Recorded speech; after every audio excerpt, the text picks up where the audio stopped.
que je ne laisserai pas tomber et que je n'oublierai jamais. Je dis ça pour vous deux notamment, mais pour tous les autres que j'ai déjà croisés, que je rencontrerai dans les semaines qui viennent.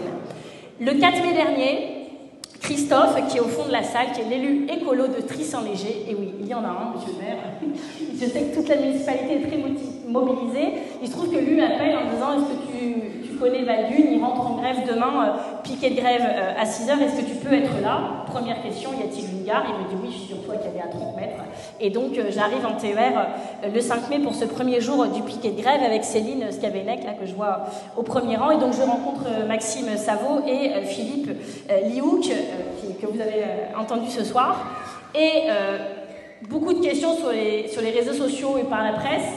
Qu'est-ce que vient faire une écolo à Valdunes? Alors ça, c'est à cause de la photo avec les pneus qui brûlaient. Vous m'avez dit, désolé pour la qualité de l'air, je vous avais dit, c'est pas grave, il y a des moments dans lesquels il faut savoir le faire. Mais c'est pas vrai que c'est étonnant de voir une écolo à Valdunes, parce que votre activité est profondément écologique. Et je vais vous dire, je vous l'avais dit aussi ce jour-là, même si elle l'avait pas été, ça ne nous empêche pas de défendre l'emploi partout dans cette région. Moi, je suis une enfant des Hauts-de-France, du bassin minier du Pas-de-Calais. On sait que 9% des emplois en France sont industriels, mais dans des coins comme le vôtre, à Valenciennes, c'est 31%. Et donc, évidemment que notre région, elle doit défendre son emploi, ses emplois, parce que ce n'est pas juste des emplois. Vous l'avez dit tout à l'heure, c'est vos vies. C'est votre cadre de vie, votre qualité de vie, c'est votre histoire, c'est notre patrimoine, c'est vos familles. Et donc, pour ça, quelle que soit l'activité, il faut se battre. Et puis, il se trouve que Valdunes, en l'occurrence, vous faites des roues de train. Et que le train, ça pollue 30 à 70 fois moins que la voiture. Et donc, oui, les écologistes ont toujours été pour le train. Alors, on a besoin qu'il soit à l'heure. C'est pas toujours simple dans les Hauts-de-France, mais on se bat pour à la région avec Cédric. On a besoin que les gares arrêtent de fermer. C'est pas simple non plus dans notre pays. Et puis surtout, on veut des trains français. On a la chance dans cette région d'avoir Alstom, d'avoir Bombardier, et on a de la chance de vous avoir vous. Vous êtes une fierté nationale, une vraie, un fleuron national, ça a été dit tout à l'heure. Et quand on se dit qu'à Lefrancouc, c'est la dernière forge de France, mais évidemment qu'on ne peut pas les laisser fermer. Parce que si ça ferme, ce n'est pas juste des emplois, c'est un savoir-faire qu'on perd à jamais. À jamais. Et on peut nous parler après politiquement de souveraineté nationale, de transition écologique, de milliards qu'on va mettre dans le train. Mais si ces trains roulent avec des roues espagnoles, avec des roues chinoises, qu'il faut faire arriver, alors donc il faut un canal Seine-Nord, puisqu'on ne les produit plus localement. Enfin, en fait, on s'en sort pas. On s'en sort pas, et c'est pas juste une question d'être content d'avoir des roues avec bleu, blanc, rouge dessus. C'est une question de qualité de ce que vous produisez. Vous l'avez dit, vous avez le record du monde de vitesse avec des roues fabriquées à Valdunes. Vous m'en avez parlé avec beaucoup d'émotion. Et pour ça aussi, on doit et on va se battre. Alors, on a une qualité, je pense, toutes et tous dans cette salle, c'est qu'on sait être pénible. Et je regarde les collègues à la tribune parce que je sais qu'eux aussi, pénible au bon sens du terme. Pénible, genre les gens que vous voyez qui vont vous dire trucs poliment, une fois, deux fois, trois fois, mais qui ne vont jamais lâcher l'affaire. Il se trouve que mercredi soir, j'étais invitée avec tous les chefs de parti. On était avec Fabien, je ne sais plus, c'était mercredi, je ne sais même plus quelle journée. On ne sait plus. Bref, on y était. On est allé avec les chefs de parti rencontrer Macron, et on peut vous dire que ça a duré les 12 heures et que c'était très long. Bref, c'était la nuit, quoi. Il y a un moment, on a changé de jour dans la réunion. Eh bien, sachez qu'on a parlé de Valdunes dans ces 12 heures. Alors, vous allez me dire, bon, bah, en 12 heures, vous aviez le temps. Il se trouve qu'on a parlé que d'un site industriel en France. Et que c'était Valdunes, parce que Fabien et moi, on est pénibles.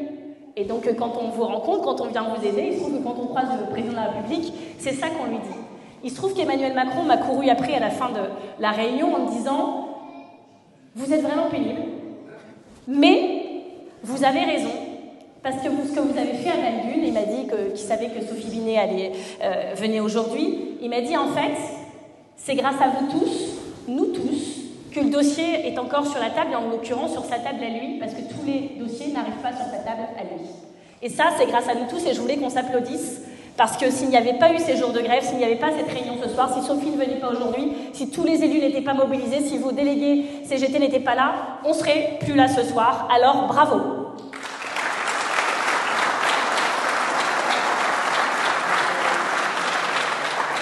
Ce qu'il m'a dit, c'est que 11 dossiers de repreneurs étaient sur la table, et c'est beaucoup, mais que ça n'allait pas, puisque aucun dossier ne propose de reprendre tout le site, notamment Lefrancouc, et on ne laissera pas tomber Lefrancouc non plus. Donc, il y a en fait une solution que lui a bien en tête, c'est Alstom. Et ce qu'il me disait, c'est que sa capacité à mettre pression sur Alstom dépendait de notre capacité à mettre pression sur lui.